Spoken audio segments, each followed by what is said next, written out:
An Apache warrior stood in the town square, holding a small girl in his arms. Everyone was staring at him, with shock, with fear, and with curiosity.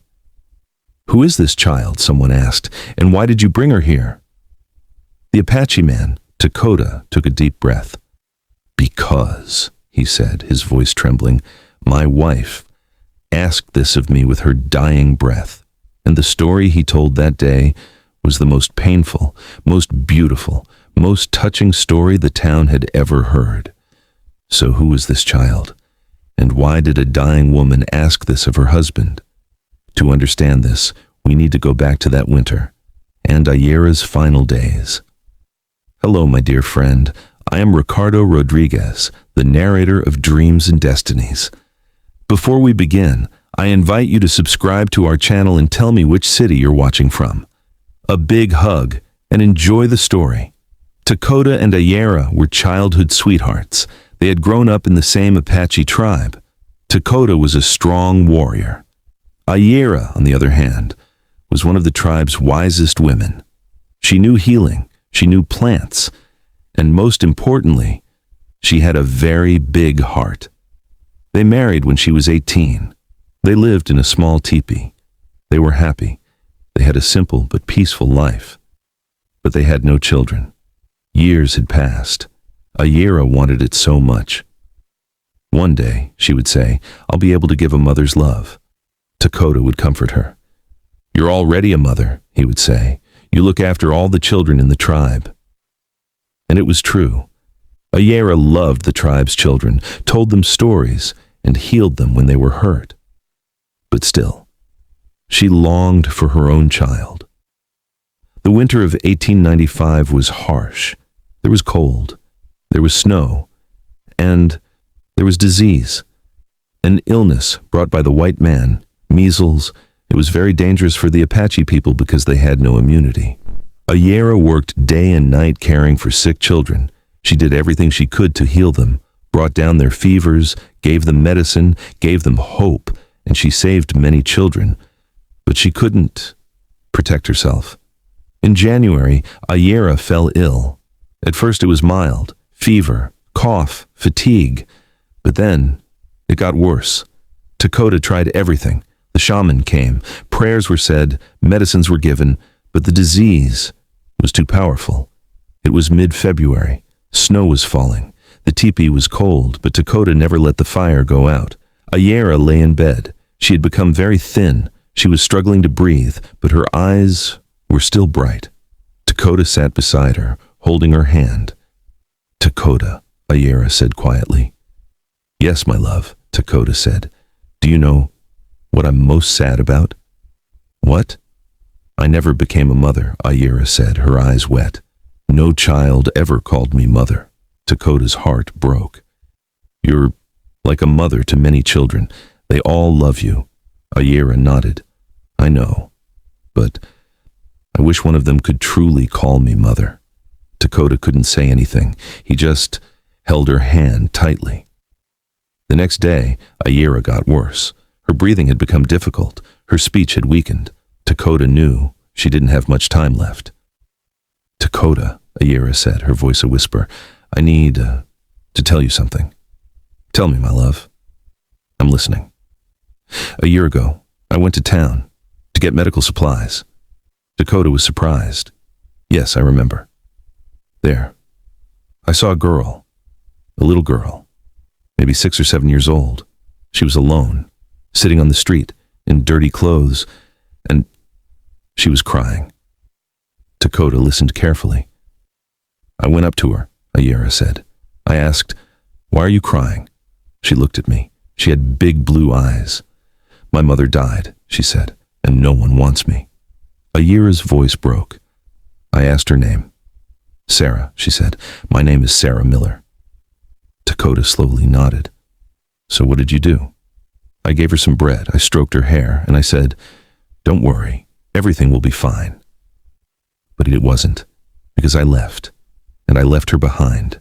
Tears were streaming from Ayeira's eyes. Since that day, I've never forgotten that girl. Every night, I see her face, those sad eyes. Takoda's heart ached.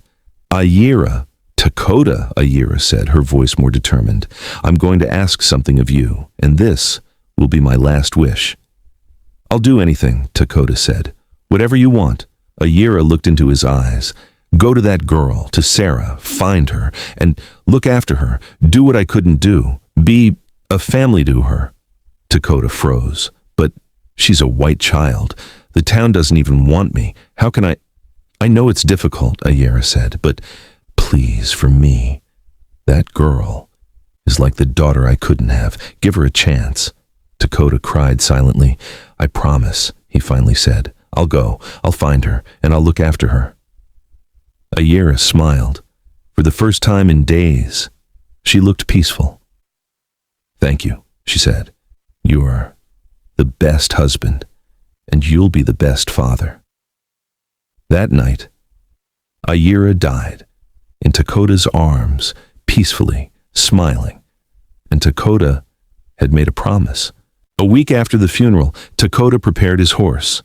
The tribe leader asked him, Where are you going? To the White Town, Takoda said. I'm keeping a promise. The leader nodded. Be careful. They don't like us. I know, Takoda said, but a promise is a promise.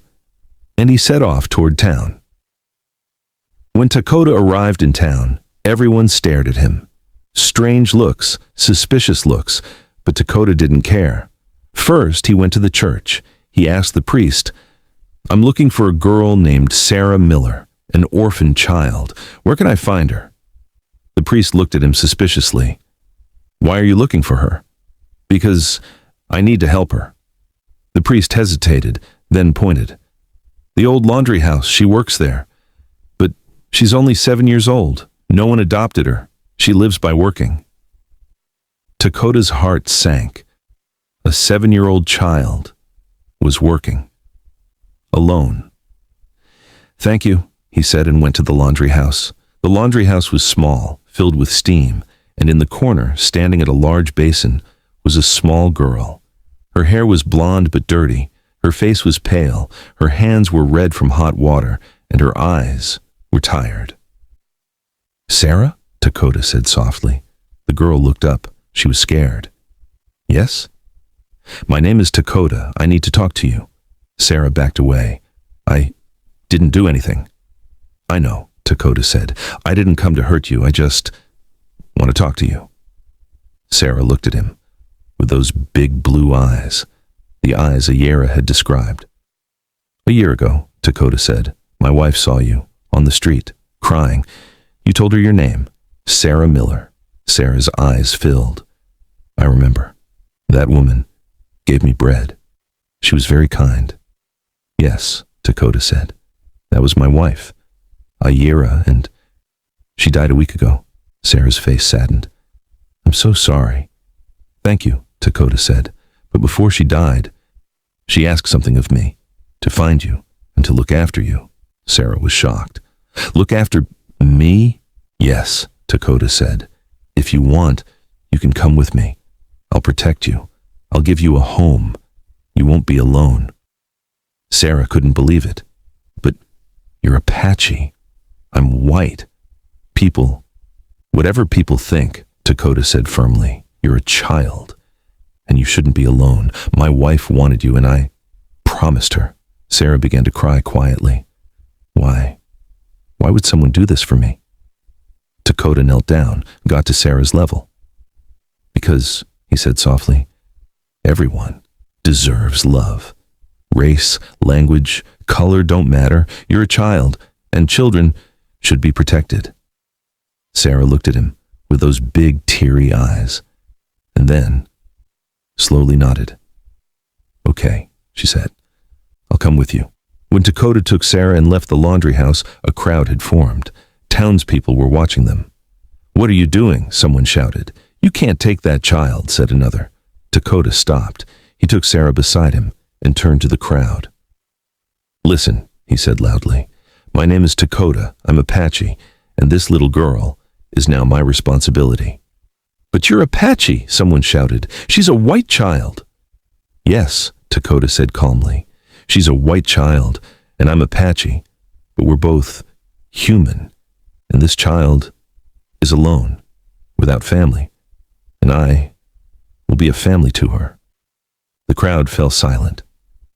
"My wife," Takoda said, his voice trembling, "died a week ago, but before she died, she asked something of me, to find this girl, and to look after her, because my wife wanted most of all to be a mother, but she couldn't. And this girl needs a mother." Takoda looked at Sarah. "I may not be able to be a father to her, but I can give her a home, I can protect her, and I can give her love." A woman stepped forward from the crowd. She was an elderly woman. "Will you really take her?" she asked. "Yes," Takoda said. "I promise my wife, and an Apache man keeps his word." The elderly woman wiped her eyes. "That child has been here for 3 years. No one wanted her, because she's poor, because she has no parents. But you, a stranger, want her." "Yes," Takoda said, "because she's a child, and every child deserves love." The elderly woman began to cry. "God bless you," she said. "You're a good man." And at that moment, something changed. Other people in the crowd began to cry too. Some applauded, some nodded, because that day they understood something. Humanity is stronger than race. Takoda took Sarah to the tribal camp. At first, Sarah was scared. It was a different world, different people, but the tribe welcomed her. Women gave her food, children played with her, elders told her stories, and Takoda looked after her, every day, every night. Sarah slowly changed. She laughed, she played, she became happy, and one day, she said something to Takoda. "Takoda," she said. "Yes, Sarah? I want to ask you something." "Ask. Can I call you father?" Takoda's eyes filled. "Of course," he said. "It would be an honor." Sarah smiled. "And what can I call Ayeira?" Takoda paused. "What do you mean?" "I never knew her, but she saved me. She sent you for me. She's like my angel," Takoda cried. "She's your mother," he said. "Invisible, but your mother who's always with you." Sarah nodded. "Then," she said, "I'll call her mother, in my heart." Years passed. Sarah grew up. She learned the Apache language. She learned tribal traditions.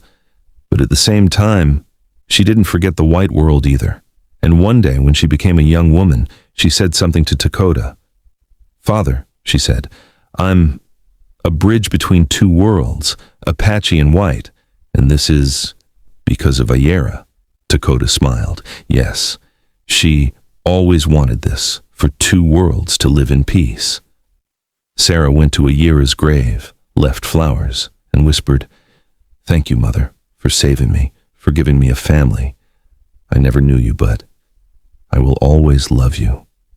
And when the wind blew, it was as if Ayeira was answering, "I love you too, my daughter." Sometimes the greatest love stories don't end even with death.